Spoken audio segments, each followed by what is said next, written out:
হামজা রাদিয়াল্লাহু আনহু যখন ইসলাম তিনি কবুল করেননি, শিকার করে ফিরছিলেন। হামজা রাদিয়াল্লাহু আনহু সিংহ শিকার করতে পারতেন। সিংহ শিকার, চারটাখানি কথা মনে করছে।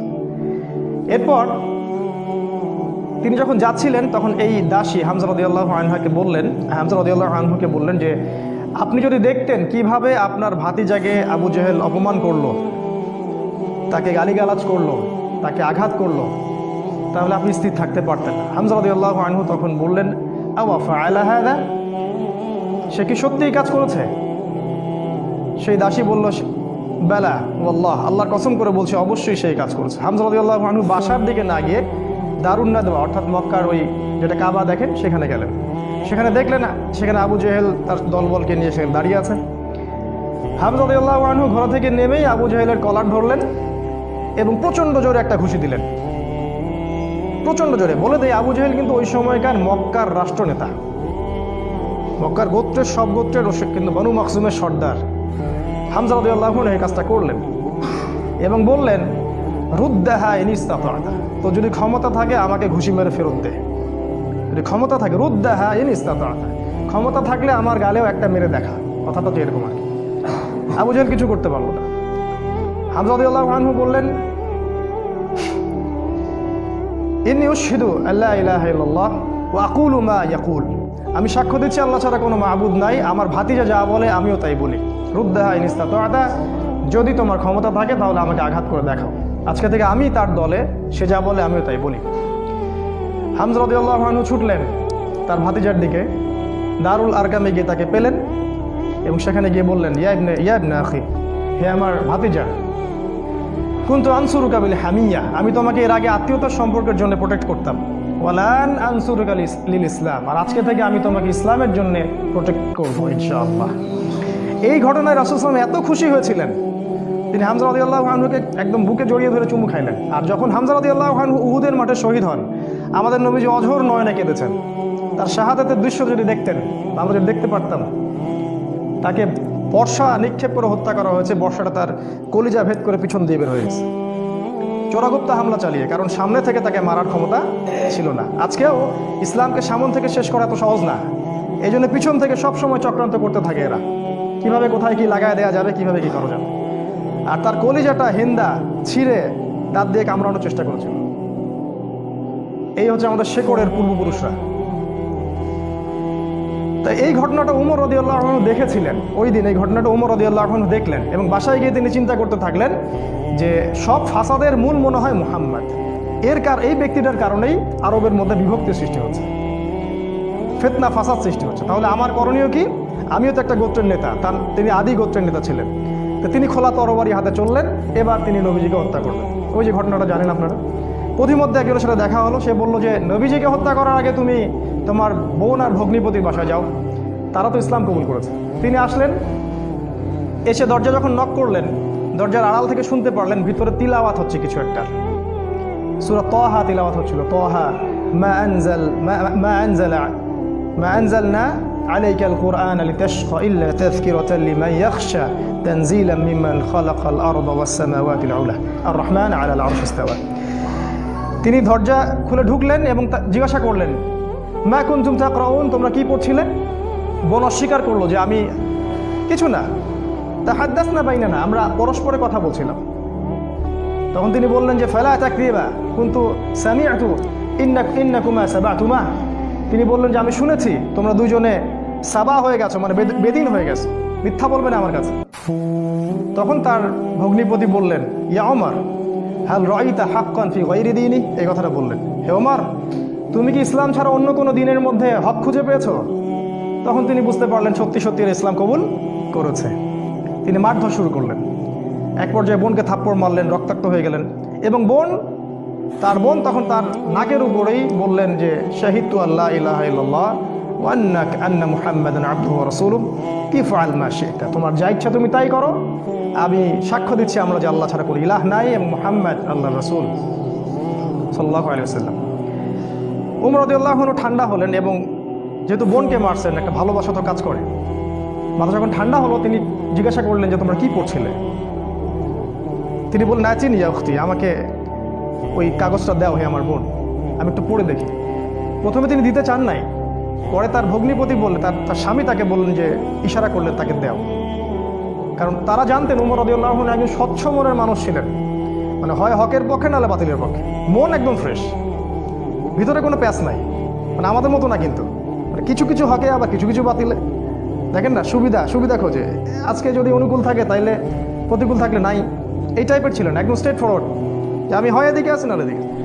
এবার ওমর রাদিয়াল্লাহু আনহু সেই ওই চিরকুটটা পড়া শুরু করলেন, সেখানে ওই সূরা তাহা লেখা ছিল, এবং বলে রাখি ওই সময় আরবে মেবি আমি একটু ভুল হতে পারি, 16 থেকে 17 জন পড়াশোনা করতে পারতেন, 16 থেকে 17 জন লেখাপড়া করতে পারতেন, বাকিরা লেখাপড়া করতে জানতেন না। ইভেন আমাদের নবী সাল্লাল্লাহু আলাইহি ওয়াসাল্লামও লিখতে পড়তে জানতেন না, ওমর রাদিয়াল্লাহু আনহু পড়তে জানতেন।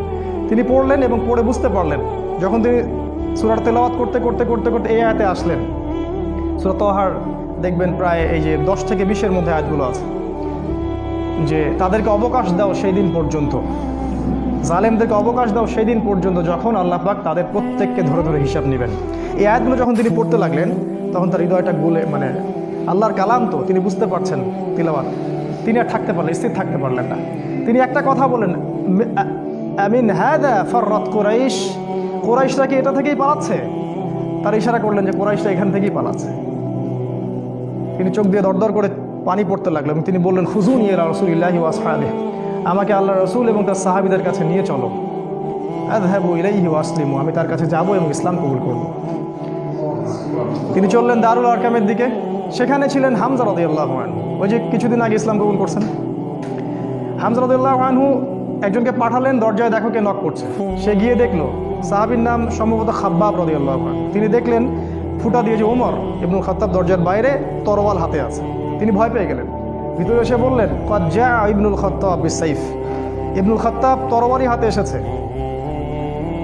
তখন ওমর, সবাই ভয় পেয়ে গেলেন, আবু বকর সিদ্দিক সহ, যে এবার না জানি কি হয়, কিয়ামত হয়ে যাবে এখানে, কারণ তার প্রচণ্ড রাগ ছিল। তিনি যে কত বড় যোদ্ধা ছিলেন সেটা বদরের মাঠে গেলে বুঝতে পারবেন, বদরের মাঠে আমরা যখন যাবো ইনশাআল্লাহ। তো হামজা রাদিয়াল্লাহু আনহু বললেন, মা লাকুম ক্বাদ ওয়াজিদতুম, তোমাদের কি হয়েছে, তোমরা ভয় পাচ্ছ কেন? ইফতাহু লাহুল বাব, তার জন্য দরজাটা খুলে দাও। লাউ ইউরিদ বিহি খায়রান ইয়াসলিম, সে যদি উত্তম কিছুর জন্য আসে ইসলাম কবুল করবে। আও ইউরিদ গায়রা যালিক ইয়াকুনু কতলুহু আলাইনা হাইয়িনা, আর যদি ও খারাপ কোনো ইন্টেনশন এখানে আসে, ওকে আমরাই ধরে মেরে ফেলে দিব। এই যে হামজা, উনিও কাউকে টারান না, তুমি এত বড় যোদ্ধা তো কি হয়েছে, আমরাও তোমার চেয়ে কম না। তো তিনি ওমর রাদিয়াল্লাহু আনহুর কলারটা ধরে ভিতরে নিয়ে আসলেন, নিয়ে এসে দরজার সাথে ঠেকিয়ে দিয়ে বললেন যে আলা তানতাহি হাত্তা ইয়ানজিলাল্লাহু বিকা কারিয়া, আলা তানতাহি হাত্তা ইয়ানজিলাল্লাহু বিকা কারিয়া, তুমি কি ততদিন পর্যন্ত বিরত হবে না যতদিন না আল্লাহ পাক তোমার উপরে কোনো শাস্তি আযাব পাঠাচ্ছেন আসমান থেকে? এইভাবে তিনি ধমক দিলেন আর কি। তো ওমর রাদিয়াল্লাহু আনহু ঠান্ডা হলেন, কারণ উনি তো ইসলাম কবুল করতে সেখানে আসছেন। এরপর রাসূল সাল্লাল্লাহু আলাইহি ওয়াসাল্লাম সেখানে বের হলেন, তিনি রাসূলের সামনে দাঁড়িয়ে, ওমর ইবনুল খাত্তাব রাসূলের সাল্লাল্লাহু আলাইহি ওয়াসাল্লামের সামনে দাঁড়িয়ে বললেন, ইয়া রাসূলুল্লাহ, হে আল্লাহর রাসূল, জিতুকা উমিনু বিল্লাহি ওয়া রাসূলিহি, আমি আল্লাহ এবং তার রাসূলের প্রতি ঈমানদার হয়েই এখানে এসেছি। ওয়া বিমা জিতা বিহি মিন ইনদিল্লাহ, এবং আপনি আল্লাহর পক্ষ থেকে যে কিতাব নিয়ে আসছেন তার প্রতি ঈমানদার হয়েই আমি এখানে আসছি। কালিমা সাক্ষ্য দিলেন, রাসূলকে বুক ভরে বললেন যে এর আগ পর্যন্ত আমি ইসলামের যে বিরোধিতা করেছি, আজকের পর থেকে আমি ইসলামের পক্ষের শক্তি হয়ে কাজ করবো ইনশাআল্লাহ। আর তোমরা ইসলাম আমার আগে কবুল করে যত নেকি কামাই করেছো, আজকে থেকে ইনশাআল্লাহ আমি তোমাদেরকে টক্কর দিব ইনশাআল্লাহ। তিনি ঘর থেকে বের হয়ে গেলেন, প্রথমে গেলেন আবু জেহেলের বাসায়। আবু জেহেলের বাসা নক করে বললেন, হ্যালো আলিমতা আন্নী ক্বাদ আসলামত, তুমি কি জানো যে আমি ইসলাম কবুল করেছি? বুকের পাঠা দেখছেন, দিন পালন করে বাসায় বলতেই পারে না যে আমি কোরআন সুন্নাহ ফলো করছি, আমি দিন পালন করছি। বাপের ভয়, মায়ের ভয়, সরকারের ভয়, নেতা খেতার ভয়, কত ভয়। আমাদের বাপদাদাই কি আসলে এরকম ছিলেন? তিনি আবু জেহেলের বাসায় গিয়ে বললেন, তুমি কি হাল আলিমতা আন্নী ক্বাদ আসলামত, আবু জেহেল তুমি কি জানলা যে আমি ইসলাম কবুল করছি? আবু জেহেল আকাশ থেকে পড়লো, হাল ফাআলতা হাদা, তুমি কি সত্যি এটা করেছো? লা তাফআল, এটা করিও না। ও ভয় পেয়ে যাচ্ছে, কারণ এ তো ইসলামে গেলে খবর আছে আমাদের। তখন উনি চোখ মুখ বড় করে বলেছেন, বাল ফাআল, আমি অবশ্যই ইসলাম কবুল করেছি। এরপরে গেলেন ওয়ালিদ বিন মুগীরার বাসায়, ওখানে একই কথা বললেন। তারপর আরেক কাফেরের বাসায় আরেক একই কথা বললেন। এরপর আসলে কাবা ঘরে এসে বললেন যে ইয়া আইয়ুহান নাস, হে হে হে লোক সকল, ই'লামু আন্নী ক্বাদ আসলাম, তোমরা জেনে রাখো আমি ইসলাম কবুল করেছি। ওয়া আন শাহিদতু আল্লা ইলাহা ইল্লাল্লাহ ওয়া আন্না মুহাম্মাদান রাসূলুল্লাহ, আমি সাক্ষ্য দিয়েছি আল্লাহ ছাড়া কোনো মাবুদ নাই, মুহাম্মদ সাল্লাল্লাহু আলাইহি ওয়াসাল্লাম আল্লাহর বান্দা এবং রাসূল। এরপরে লোকজন তাকে মারা শুরু করলো, সবাই তাকে মারা শুরু করলো, পারতেছিল না তার সাথে, তিনি একাই 8-10 জনকে ডিফেন্ড করতেছিলেন। এক পর্যায়ে সেখানে আরও কিছু গোত্রনেতা আসে এবং তাদের মারামারিটা বন্ধ করে দেন। এবার দেখেন, মারামারি বন্ধ করে দিয়ে একজন ওমর রাদিয়াল্লাহু আনহুকে বলছিলেন যে আফালা কুনতা কাতামত, ওমর তুমি কি চুপ থাকতে পারতে না? এই যে আমাদের হিকমা আছে না, চুপ থাকো, ওমর তুমি কি চুপ থাকতে পারতে না? ওমর ইবনুল খাত্তাব বলছেন ওয়াল্লাহি লা আকতুমুল হাক্কা ওয়া হুয়া আলামু, যখন আমি সত্য জেনেছি আল্লাহর কসম করে বলছি আমি সত্যকে গোপন রাখবো না। লাউ ফাররিকান্নাল হাক্কা মিনাল বাতিল কামা ফাররাকাল্লাহু বাইনাল লাইলি ওয়ান নাহার, আমি সত্যকে মিথ্যা থেকে আলাদা করে দিব ঠিক যেমন করে আল্লাহ রাত থেকে দিনকে আলাদা করে দেন। এই ঘটনার পরে তার নাম হয়েছে আল ফারুক, পার্থক্যকারী। যেমন করে মিরাজের ঘটনার পর আবু বকর সিদ্দিকের নাম হয়েছে কি? সিদ্দিক। প্রত্যেকটার পিছনে একটা ঘটনা আছে, পড়তে হবে, এগুলো জানতে হবে। আপনি ওই রাজ্যে বিচরণ করবেন তখন ইনশাআল্লাহ। এবার ইসলাম শক্তিশালী, কারণ বড় বড় দুইজন নেতা আমাদের পক্ষে। মনে করেন পুতিন আমাদের পক্ষে, মনে করেন ওই আরও বড় বড় কিছু নেতা আমাদের পক্ষে। এখন ইসলাম শক্তিশালী, তাদের কাছে ক্ষমতা আছে, লোকজন জলবল আছে, আর অর্থ সম্পদ আছে। এবার রাসূল সাল্লাল্লাহু আলাইহি ওয়াসাল্লাম এর কাছে গিয়ে ওমর রাদিয়াল্লাহু আনহু বললেন, ইয়া রাসূলুল্লাহ আলাসনা আলাল হক আলাইসু আলাল বাতিল, এভাবে বলতে থাকলেন, আমরা কি হকের উপর নাই, ওরা কি বাতিলের উপর নাই? আলাসনা মুসলিমান, আমরা কি মুসলিম না? আলাইসুল মুশরিকিন, তারা কি মুশরিক না? আমরা কেন এখানে গোপনে এভাবে ইসলামের দাওয়াত দিব? আজকে থেকে প্রকাশ্যে দাওয়াত দিব। এই তারপর থেকে ইসলামের প্রকাশ্য দাওয়াত শুরু হলো এবং মিছিল করতে করতে তারা কাবা ঘরে গেলেন এবং সবাই স্লোগান দিতে থাকলেন লা ইলাহা ইল্লাল্লাহ মুহাম্মাদুর রাসূলুল্লাহ, লা ইলাহা ইল্লাল্লাহ মুহাম্মাদুর রাসূলুল্লাহ। এবার আরবের লোকরা জাজল্যমান একটা দৃশ্য দেখতেছে, রেভলিউশন। হঠাৎ করে এই যে 50, 60, 70 জন মানুষ বের হচ্ছে রাস্তায় এবং কালিমার স্বাক্ষর দিচ্ছে। ওই সময় কিন্তু এই পপুলেশনটা খুব কম না, একটু বেশি। এবার নির্যাতনের মাত্রা আরও বাড়তে থাকলো। আমাদের হাতে অল্প সময় আছে, আমি 5 মিনিটে শেষ করছি ইনশাল্লাহ। নির্যাতনের মাত্রা বাড়তে থাকলো এবং এক পর্যায়ে সাহাবীদের প্রতি এমন মর্মান্তিক নির্যাতন করা হলো। কিছু নমুনা আপনারা জানেন, ওই যে বিলাল রাদিয়াল্লাহু আনহুর ঘটনা, সুমাইয়া রাদিয়াল্লাহু আনহার ঘটনা, আবার খাব্বাব, তারপরে মুসআব বিন উমাইর, এদিকে উসমান রাদিয়াল্লাহু আনহু, ইভেন আবু বকর সিদ্দিক, সমস্ত সাহাবীকেই টর্চার করা হলো। মানে ফিজিক্যাল, মেন্টাল, ইকোনমিক্যাল, এমন কোনো টর্চার নাই যেটা করা হয়।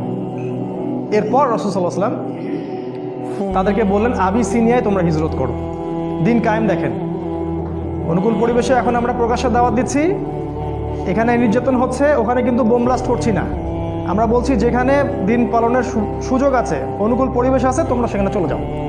সাহাবীরা চলে গেলেন ইথিওপিয়ায়, ওই যে আমি গতদিন খুতবায় বলেছিলাম, আবিসিনিয়ায়। ওখানে একজন বাদশা ছিলেন, সেই বাদশার নাম নাজাশি। সে ছিল একজন খ্রিস্টান, নাসারা। একজন খ্রিস্টান আমাদেরকে আশ্রয় দিল। সব খ্রিস্টান এক না, সব খ্রিস্টান এই পশ্চিমা সভ্যতার মতো ওই ছেলে ছেলে বিয়েকে জায়েজ বলে না। এরা গডলেস পিপল, এই পৃথিবীর সবচেয়ে বড় জালেম এবং ফেরাউন এরা, এবং আবু জেহেলও বটে। এই বাদশা নাজাশি আমাদেরকে আশ্রয় দিলেন, আমরা রেফিউজি ছিলাম সেখানে, ওরা আমাদেরকে আশ্রয় দিল এবং আমরা সেখানে শান্তিপূর্ণ একটা পরিবেশে দিন পালন করতে থাকলাম। প্রথমে একবার হিজরত হলো, তারপর আরও একটা দল হিজরত করলো এবং কাফেররা বসে থাকেনি, তারাও সেখানে কূটনৈতিক তৎপরতা চালালো। আমর ইবনে আসকে সেখানে পাঠানো হয় এবং সেখানে মোনাজারা, বাহাস হয়। সেই বাহাসে জাফর রাদিয়াল্লাহু আনহু ওই বাদশার সামনে দাঁড়িয়ে সূরা মারিয়াম তেলাওয়াত করেছিলেন। আর ওই বাদশা কিন্তু ছিল নাসারা বা খ্রিস্টান। সূরা মারিয়ামের তেলাওয়াত শুনে সেই বাদশার চোখ দিয়ে ঝরঝর করে পানি পড়তে থাকলো। তিনি বুঝতে পারলেন যে এটা আল্লাহর পক্ষ থেকে এসে। তিনি বলেছিলেন একটা কথা, এটা লোভ সামলাতে পারছেন। তিনি বলেছেন যে ইন্নাহা লাহুদান ইয়াখরুজু মিন মিশকাতিন ওয়াহিদা মা আনজালাল্লাহু আলা ঈসা ইবনে মারইয়াম ইন্নাহা লাহুদা ইয়াখরুজু মিন মিশকাতিল ওয়াহিদা, এটা বলেছেন। এই বাদশা নাজাশী বলেছিলেন যে তুমি যে তেলাওয়াত করলে শুনে মনে হচ্ছে ঈসার কাছে যেটা এসেছিল এটা সেই একই আলোকবর্তিকা থেকে এসেছে। এ তো খ্রিস্টান, এ কি এদের মতো খ্রিস্টান? এরা কি এখান থেকে হেদায়েত নিবে না? সেই বাদশা নাজাশী মুসলিমদেরকে আশ্রয় দিলেন, সেখানে আমরা থাকলাম। এক পর্যায়ে এদিকে নির্যাতন আরও বাড়তে থাকলো। রাসূল সাল্লাল্লাহু আলাইহি ওয়াসাল্লাম এবং সাহাবীদেরকে 3 বছর বয়কট করা হলো। 3 বছর তারা ওই যে পাহাড়ের পাদদেশে ওটাকে বলা হয় শিয়ারে আবু তলেব, সেখানে 3 বছর গাছের ছাল পাতা গেঁথে গেছে। সামান্য ভাই কষ্ট করে একটা সেমিনারে আসতে পারেন না, দিন কায়েমের স্বপ্ন দেখেন, সামান্য 10টা টাকা খরচ করতে পারেন না, মাসে জ্ঞানও দিতে পারতেছেন না, সামান্য একটু সিরা পড়বেন সেটা পড়তে পারেন না, দিনের জন্য সামান্য একটু এফোর্ট দিবেন, জানমাল ব্যয় করবেন, কোন মুখ দিয়ে সাহাবীদের নাম উচ্চারণ করেন? 3 বছর শুধু গাছের ছাল পাতা খেয়ে দেখেছে। ওই সময় অনেক ত্রাণ আসতো, হামজা রাদিয়াল্লাহু আনহু ত্রাণ ফেরত দিতেন, ত্রাণের দরকার নাই, আল্লাহ রিজিক দিবেন। কি ইমান, কি জজবা! আমাদের বাপদাদা সবাই, আমাদের শেকড়, আমাদের গায়ে তাদেরই রক্ত আছে, কিন্তু কোনো না কোনোভাবে উপমহাদেশ ইসলাম তারা প্রচার করেছে। যাই হোক, এবার এই বয়কটটা যখন উঠে যায়, তখন রাসূল সাল্লাল্লাহু আলাইহি ওয়াসাল্লাম তায়েফে হিজরত করলেন। সেখানে ঘটনা আপনারা জানেন, সেখান থেকে তাকে মারধর করে বের করে দেওয়া হয়, তিনি আবার মক্কায় চলে আসেন। এবার মক্কায় তিনি যখন স্টে করলেন, নবুয়তের 10, 11 আর 12 এই 3টা বছর শেষ করছি আমি। 10, 11, 12 এই 3টা বছরে মদিনা যে ইয়াসরিব থেকে প্রথমে 6 জন, তারপরে 12 জন, তারপরে 73 জন, পরপর 3 বছরে 3টা গ্রুপ আসলো। প্রথমে 6 জন, তার নেতৃত্বে ছিলেন আসাদ বিন জোরারা, তারপরের বছর 12 জন, তারপরের বছর 73 জন, আর 2 জন নারী, মোট 75 জন। এই 75 জন এসে রাসূলের কাছে বায়াত করলেন। বায়াত করে রাসূলকে বললেন যে আপনি মদিনায় হিজরত করেন। এবার রাসূল সাল্লাল্লাহু আলাইহি ওয়াসাল্লাম সাহাবীদেরকে নিয়ে মদিনায় হিজরত করলেন। আর মদিনায় হিজরত করার পরে সেখানে ইসলামিক স্টেট বা খিলাফা স্টেট কায়েম হলো। তারপরে দিন কিভাবে কায়েম হলো সেটা আমরা ইনশাআল্লাহ সালাতের পর শিখবো ইনশাআল্লাহ। জাযাকুম। আসসালামু আলাইকুম ওয়া রাহমাতুল্লাহ। বিসমিল্লাহি আউয়ালুহু ওয়া আখিরুহু আলহামদুলিল্লাহ। প্রশংসা সেই আল্লাহ পাকের জন্য, যিনি আমাদেরকে মাগরিবের সালাতের পর আবারও বসার তৌফিক দান করেছেন। সবাই বলি আলহামদুলিল্লাহ। হৃদয়ের অন্তঃস্থল থেকে দরুদ পাঠ করি আমাদের প্রিয় নবী মুহাম্মদ রাসূলুল্লাহ সাল্লাল্লাহু আলাইহি ওয়াসাল্লামের প্রতি। আল্লাহুম্মা সাল্লি আলা মুহাম্মদ, আল্লাহুম্মা বারিক আলা মুহাম্মদ। মাগরিবের সালাতের আগ পর্যন্ত আমরা যতটুকু আলোচনা করেছিলাম মদিনায় হিজরত পর্যন্ত। হিজরতের যে মূল ঘটনাটা, সেই ঘটনাটা হচ্ছে যে ইয়াসরিব বা মদিনা থেকে প্রথমে 6 জন যুবক মক্কায় আসেন হজের মৌসুমে। হজ কিন্তু তখনও ছিল, মানে এই হজ সিস্টেম না, বিকৃত হজের সিস্টেম। কারণ তারা দাবি করতো যে আমরা ইব্রাহিম আলাইহিস সালামের রিলিজিয়ন ফলো করি। মক্কার কুরাইশরা এটা দাবি করতো আমরা ইব্রাহিমই দিন ফলো করি, এই জন্য তারা হজও কিন্তু করতো।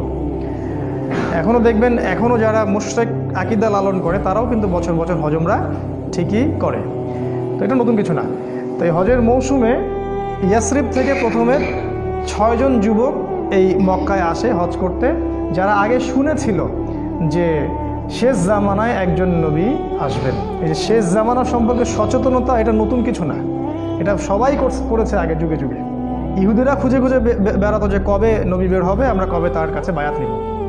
যখন দেখলো নবী ইসমাইল আলাইহিস সালামের বংশ থেকে আসছে, তখন তারা আর সেখান থেকে বায়াত নিল না, উদ্ধত অহংকার করলো। অথচ আমরা কিন্তু ওদের কাবা বাইতুল মাকদাসকে কেন্দ্র করে দীর্ঘদিন নামাজ পড়েছি, এটা বোঝানোর জন্য যে একই সোর্স থেকে সব নবী এসেছেন।